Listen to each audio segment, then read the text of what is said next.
Paskaties uz savām draudzenēm, saviem draugiem, paziņām, skolas biedriem, un tu nemitīgi sevi salīdzini gadu no gada.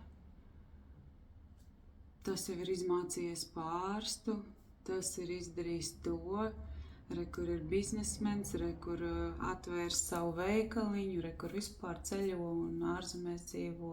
Un visi kaut kur kaut ko dara, izņemot tevi. Tu joprojām esi tajā pašā vietā, un tu joprojām nezini, ar ko tu gribi nodarboties.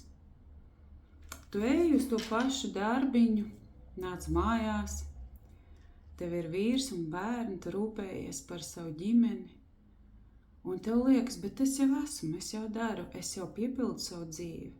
Es neesmu viena, man ir par ko rūpēties.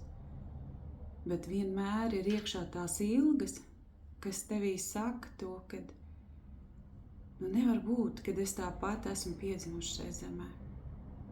Nevar būt, ka man nav mans īstais dzīves ceļš. Un ar laiku tu sāc jau domāt, ka varbūt tu esi viens no tiem cilvēkiem, ka tas ir normāli.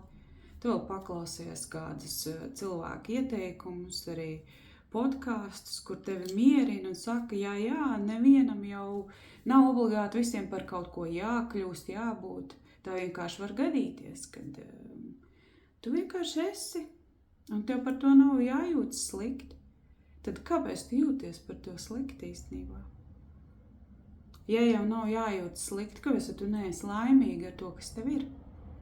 Kāpēc tu jūti iekšā, dziļi iekšā, ka tu nedari to, kas tev ir jādara? Neklausies tos cilvēkus, kas tev saka šos mierinājumus.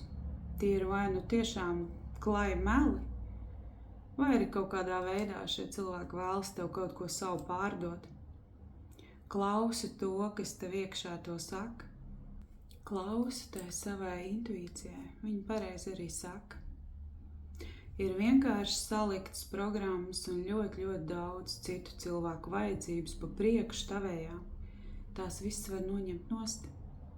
Tās viss var smuki notīrīt, un tu ieraudzīs beidzot sevi. Tu taču nekad neesi paskatījusies, ko tu patiesībā vēlies. Tu zini, ko tavs vīrs vēlas, ko tavu bērnu vēlas, ko tavu mammu vēlas, ko tavu māsas brāļi vēlas. Tu pat zini, ko kaimiņieni vēlas. Bet tu uzmini, tu pat neesi paskatījusies, tu neesi tam laiku veltījusi, jo laika nav. Ir jāizdabā citiem.